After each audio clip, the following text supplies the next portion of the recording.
امیران شوي دا موروثیتي جماعت نه دی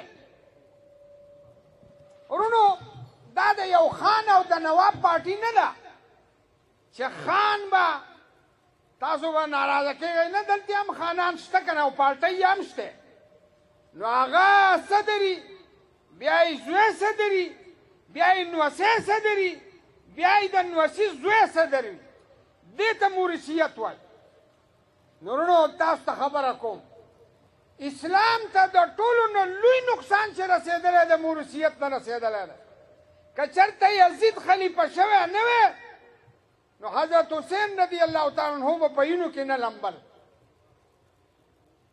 په دې خبره باندې زما پوهېږئ که نه پوهېږئ که چېرته امیه خلفا هغه په موروثیت باندې نه وی راغلي نو تابعین به نه شهیدان کېدل صحابه به نه شهیدان کېدل دا د موروثیت د وجې نه اسلام ته چې دی دا نقصان رسېدلی دی عباسي خلفا د موروثیت پیداوارو لهذا محترم ورونو مونږ خو ډېر لوی تاوان کړی دی نو اوس بیا موروثیت ته لاړ شو دا خو د خانانو پارټي نه ده دا خو د امت پارټي ده دا خو د امت مسلمه میراث دی نو یو زما محترم ورونو دا خرابي راله ورونو دا خرابي تاسو منئ که نه منئ چې منئ نو د دې خرابۍ اصلاح پکار ده که نه ده پکار دا څنګه پارټي ده چې ستا رور یو رور چې دی دا په ضلع کې امیر دی تا حیات او بل رور دی چې دی په صوبه کې تا حیات امیر دی او ته په خپله په مرکز کې امیر او ماشوم بچی دی چې لا خبرې نه دي سپړ دي هغه په پارلیمنټ کې د ټولو علماو چې دی قیادت کوي نو زما محترم ورونو دا که په پیپل پارټۍ کې وي نیشنل پارټۍ کې وي مسلم لیگ کې وي نو هلته به هغوی برداشت کوي خو په جمعیت علما کې دا قابل برداشت د شریعت د وجې نه ده د اسلام د اصولو د وجې نه ده نو یو خبره دا وشوه دویمه خرابي دا راله چې ورونو په جماعت کې جعلسازي پیدا شوه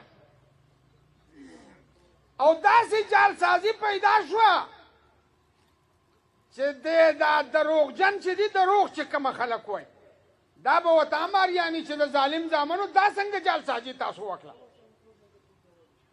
د مفتی عبدالشکور صاحب یووارې یو خبره کړې وه وی چې د پاکستان د ادارې او الیکشن کمیشن دا جعلسازي کوي وی د ظالم زامنو زمونږ خواله راشئ چې جعلسازي درته وښیو چې جعلسازي خلک څنګه کوي زه په هغه وخت باندې شیخ امان الله صاحب امیر شو زه پاتې شوم زما استاد و خو دا د مفتی عبدالشکور صاحب خبره ده چې تاسو راشئ چې موږ درته د جعلسازۍ چل وخوري څنګه جعلسازي هم کړی لهذا جماعت د جعلسازۍ شکار شو تاسو وایئ چې په ټوله دنیا کې څوک اسلام غواړي او په خپله دروغ وایي د ده دا دعوه غلطه ده که نه ده غلطه چې په ټوله دنیا کې څوک اسلام غواړي او دی جعلسازي کوي نو د ده دا دعوه غلطه ده که نه ده غلطه ها دویم درېمه دغه نقصان دا وشو چې کومه ادارو به فیصلې کولې دا ادارې بې اختیاره شوې و د فرد واحد که چاله سینټ ورکوي که چاله قومي اسمبلی ورکوي که چاله وزارت ورکوي که چاله بادشاهي ورکوي او که چاله عهده ورکوي دا اوس د فرد واحد په اختیار کې ده دا د ادارو په اختیار کې نه ده ورونو تاسو راته ووایئ چې وشاورهم فی الامر دا د شریعت حکم دی که نه دی حکم نو چې ادارې بې اختیاره شوې او د فیصلو قوت ختم شو نو زما محترمونو ته چې ماته اسلام نارې وې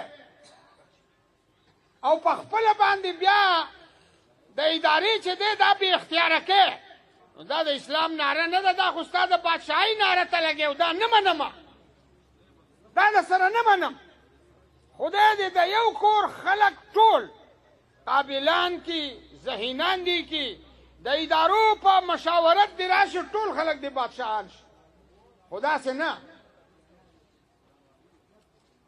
څلورمه خرابي دا راله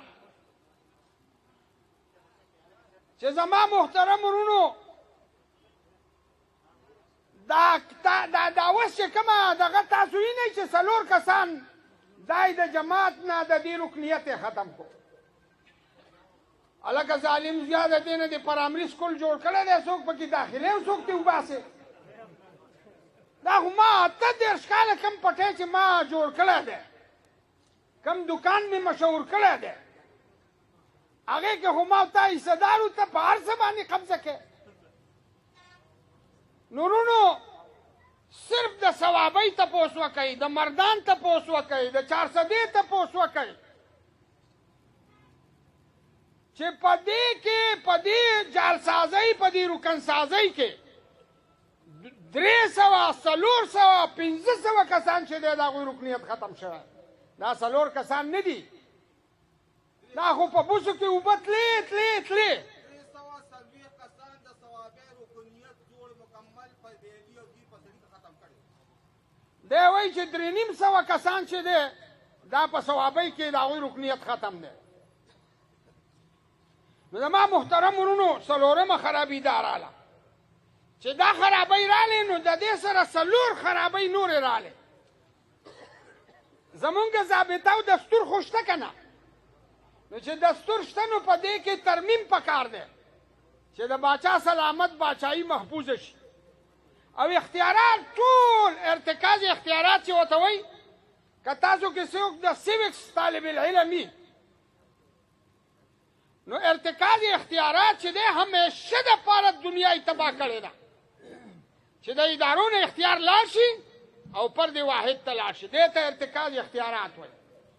نو زمونږ د دې جماعت په دستور کې دا وه چې ضلعي جماعت دا مشاورتي جماعت، صوبایي جماعت دا فیصله کن جماعت، او مرکزي جماعت چې دی دا د اپیل جماعت دی. ضلعي جماعت مشوره ورکړي چې دا کسان چې دی زمونږ په نظر کې د صوبایي اسمبلۍ د سیټ لپاره دا مناسب دي.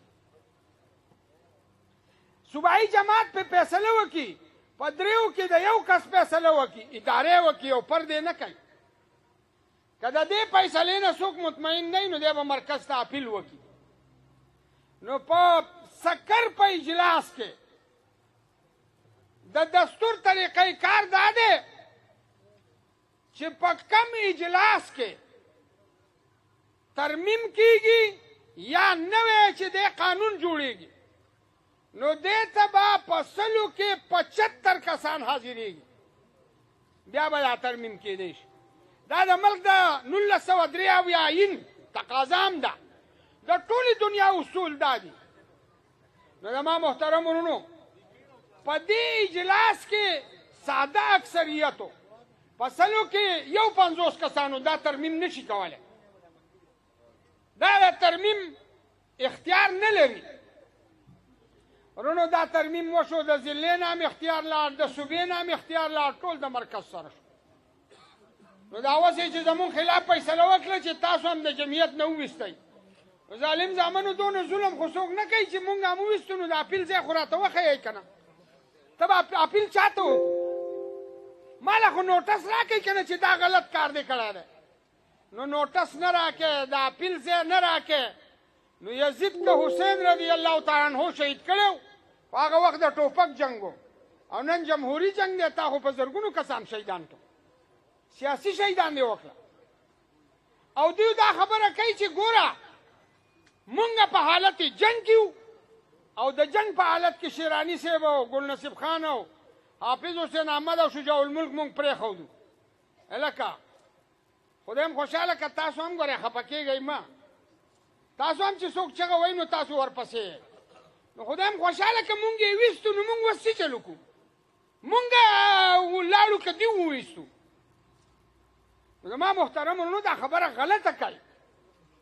مونږ خو مشران کېنولي د پی ډي ایم په مورچه کې چې په اسټبلیشمنټ جګړه کوئ او ډزې کوئ، هغې ډز شیراني صاحب یې وویشتو، مونږ یې وویشتو، 4 کسان یې خپل په څپ کې وویشتل. دا څنګه ټوپک دی؟ هلکه نیولی دی هغه طرف ته او ډزې دې طرف ته کوي. لہذا محترم ورونو، دویمه خرابي چې دا هغه دا راله، درېیمه خرابي دا راغله چې د جعلسازۍ سره ادارې جعلي شوې. منپسند افراد ناظمین جوړول، بیا هغوی له کاپۍ ورکول، بیا منپسند افراد ادارو ته لیږل، بیا منپسند افراد چې دی دا په منصبونو باندې راویستل. دا بله خرابي راغله. دویمه د دې سره چې کله اصول مات شو نو دوه قسمه خلکو په جماعت باندې قبضه وکړه. یو د پیسې خاوندانو چې دولتمن خلک و هغه راغله او په دې جماعت راته کېناست. د هغه سره ګاډی شته، د هغه سره د تیلو پیسې شته، هغه تاله کور له خرچه درکوي، هغه تاله پیسې درکوي، هر وخت هغه په ایرپورټ کې ولاړي. نو د تمامو دولتمندو مرکز دا ځای وګرځوي. او دویمه چې خلکو ته پته ولګېده نو دا د خوشامدګرو ډلې راغلې او دا ډلې کېناستې. دا خبره ما ته د خدای په ذات ته قسم خورم چې مولانا فضلالرحمن صاحب په خپله کړې ده چې زه خوشامدګرو او خپل ورونو تباه کړم. ما وایي لا خبره نه کړې او دوی د لاندې نه وایي چې ستا د بصیرت نه قربان. پوردګار هم غر که چې زه دا خبره وکړم نو بیا زما بصیرت ته سلام کوئ که نه. دوی د وینا نه مخکې بصیرت ته سلام کوي. لہذا محترم ورونو، دویمه خرابي دا دوه خرابۍ راغلې چې دولتمن چې دی دا ناجایزه نه دي، خو د اصولو په بنیاد باندې راتلل دا جایز دي او د دولت په بنیاد راتلل دا جایز نه دي. بله ورځ په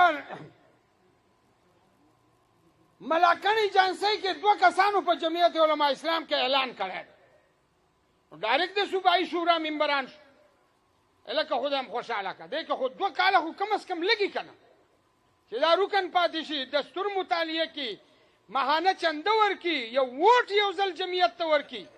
نه هغه ډایرکټ د صوبې د شورا ممبر د پیسو خاوندان دي. او زمونږ په دې جماعت کې ډېر تکړه خلک او ډېر د رایې خلک چې هغوی ته پته ولګي چې د خوشامدګرۍ نه بغیر کار نه کېږي. نو نن هغه هم د عاشقانو په صف کې ولاړ دي. 10 بنامه سیب تاسو ښه وایئ، تاسو راته ووایئ د دې سره به دا جماعت د پیرنګیانو او د عالمي قوتونو مقابله وکړي، د ملک د طاقتورو قوتونو مقابله به وکړي، د خوشامدګر دا کولی شي؟ نو زما محترم ورونو، دا نمونه کمزورۍ چې دی دا په جماعت کې راغلی. اوس چې دا نمونه کمزورۍ راغلی نو یا خو داسې ده، ما پسې د یوې پارټۍ مرکزي مشر راغی چېرې دی خو د جمعیت علما اسلام نه ویستی دی، نو کېدی شي زموږ سره شامل شي، هغه هم د مذهب خلک دی. نو ما یې شکریه د ادا کړله، ما یې خدای دې خوشحاله کړه. خو د ما نه په دې موجوده سټ اپ کې مشران ډېر دي، نو چې هغوی څه خبره کوي زه به په هغوی پسې ځم. خو بیا مې ورته وویل ما محترمه یوه خبره واوره، زه هغه زمیندار نه یم چې ورخ رانه اوبه ویسي او زه ورته جاړم. زه به دا ورخ هم سموم او اوبه به هم پټي ته رسوم.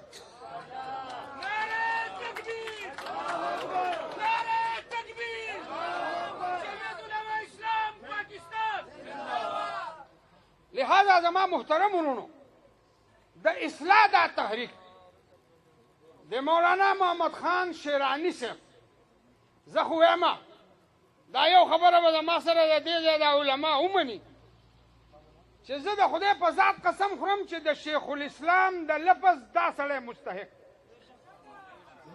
مستحق دی. دا چې تاسو چاته شیخ الاسلام وایئ او دته اسټبلیشمنټ سترګې وښوئ او د ده تشې مې چا دې لا نړې نو بیا ماله سزا راکوي.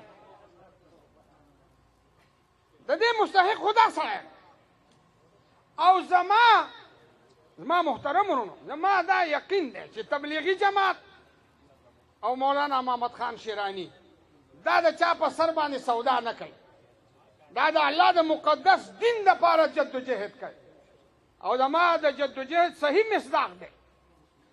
لہذا محترم ورونو، دا خو د جماعت اندروني اختلافات او چې کومه اندروني خبرې وي د دستور مطابق ما تاسو ته وکړي. ورونو یو بله خبره درته کوم، پالیسۍ چې دی دا اوس ادارې نه جوړوي، په 2018 کې چې الیکشن وشو نو په اوله ورځ باندې د جماعت مرکزی مشرانو اعلان وکړو چې موږ به احتجاج کوو. داندلی شوې ده ورونو، داسې ده که نه ده؟ نو زمونږ هغه تحریک څه شو؟ ورونو ستاسو نه تپوس کوم، داندلی ختمه شوه؟ داندلی خو ختمه نه ده که نه؟ او دا موجوده اسمبلی چې ده دا د داندلی پیداوار دی. نو چې مونږ د داندلی خلاف تحریک چلو نو دا بیا ولې ودرېد؟ چا ودرو؟ په چا په مشوره شروع شوی؟ نو زما محترم ورونو د دې تپوس پکار دی که نه دی پکار؟ پکار خو دا ده چې نن مونږ په روډونو احتجاج وی چې د څو پورې په ملک صاف او شفاف او غیر جانبداره انتخاب نه دی شوی، زه به کور ته نه ځم. خبره خو داسې پکار وه که نه؟ لکه وروره تا چې تحریک شروع کړی ولې دې ختم کو؟ خبره خو سر ته نه ده رسېدلې. بله ډرامه واوره، دا لا سر ته نه ده رسېدلې او د تحریک عنوان یې بدل کو ختم نبوت، ناموس رسالت. یا لکه دا څنګه تحریک ته شروع کړې؟ او که دا بل ختم شوی وي نو مونږ ته اعلان وکړه چې داندلی به بیا نه کېږي، او که نه ختم شوی نو ولې دې ختم کو؟ او دا بل تحریک ناموس رسالت څنګه شروع شو؟ بیا که د تحریک ناموس رسالت شروع شو ٹھیک ده، که بیا ملک اسټیبلیشمنٹ اعتراف کړی، حکومت اعتراف کړی چې لاس یې پورته کړي چې آئین او قانون کې به د دې قسمه څه قسمه تبدیلي نه کېږي. که بیا تا ختم کړی خو خیر دی، خو نه په دې پوه شو چې ختم نبوت ته نقصان څه دی، او نه په دې پوه شو چې ختم نبوت ته چې دی نو تحفظ کم ځای کې میلاو شو، تحریک ختم شو. بل تحریک شروع شو، آزادی مارچ. هلکه د جرنلانو نه ازادي غواړي، د انډیا نه ازادي غواړي، د ملک د سیاسي جماعتونو نه ازادي غواړي، که د چا نه ازادي غواړي؟ نو دا حافظ صاحب وایي چې دا تحریک ازادي چې وه دا د شیراني صاحب نه هغه ازادي حاصلوله. لهذا زما محترم ورونو دې عنوان باندې یو ځل هم مجلس شورا، مجلس عمومي، مجلس عامله نه ده ناست. لهذا فیصلې فرد واحد کوي، او چې فرد واحد یې کوي مونږ به د دې اصلاح کوو. ورونو دویمه واورئ، د پی ډي ایم سره تحریک چلیږي او عنوان یې نه دی معلوم چې دا په څه عنوان باندې تحریک چلی. نو مولانا زه پکې حیران وم چې دا تحریک د پی ډي ایم د څه لپاره دی؟ نو مولانا شیرانی صاحب د هغې تعبیر وکړو چې دا مخاصمت برای مفاهمت دی، چې دا اوس هم کومه ورانې کړې دی دا خیر دی، خو مخکې له پکې مونږ له حصه راکوئ که نه راکوئ. دا تحریک د دې دپاره دی. مخاصمت جګړه برای مفاهمت چې آینده دپاره مونږ سره څه کوئ. دونو درخواست دا دی چې خارجه پالیسي د جماعت چې ده دام برباده ده. تاسو راته ووایئ که سبا مونږ د پیپل پارټۍ خلاف الیکشن کوو، د نیشنل پارټۍ خلاف الیکشن کوو، د مسلم لیگ خلاف الیکشن کوو، نو تاسو راته ووایئ چې هغه به وایي چې هلکه پرون زه مسلمان وم چې ته را سره یو ځای وي او نن کافر یم چې ستا مقابله کې الیکشن کوم، زمونږ سره به څه جواب وي؟ لهذا محترم ورونو درخواست دا دی چې د دې اصلاحي تحریک دپاره دا په ادارو کې مونږ ډېره خواري کړې ده، ډېرې خبرې دي خو دا وخت لږ دی، په ادارو کې هم ډېره خبره کړې ده. تاسو یقین په رب العالمین وکئ چې څنګه د پیپل پارټۍ، نیشنل پارټۍ، مسلم لیگ د هغې ممبران خرڅېږي، دقسې د جمعیت علما ممبران خرڅېږي، چې څنګه د او چې څنګه د هغوی سنټ هغوی په پیسو اخلي، داسې زمونږ امیدواران هم سنټ په پیسو اخلي او ټیکټونه هم په پیسو تقسیمیږي.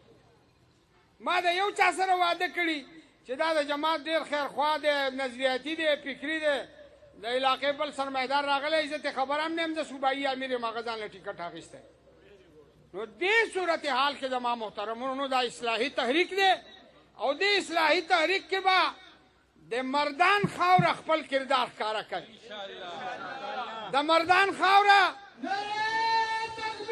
الله اکبر یہ تماشا کا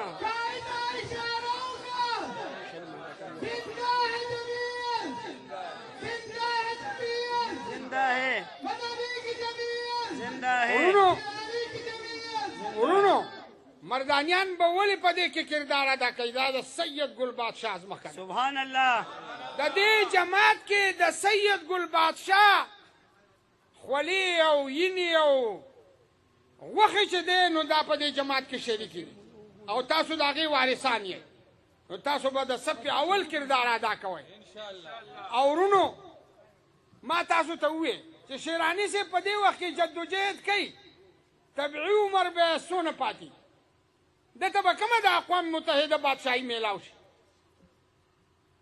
دی به کومه د پاکستان صدر شي زه چې دا جدوجهد کوم 10 کاله بعد به زه د کټ نه د پاسېدو نه یم نو زه چا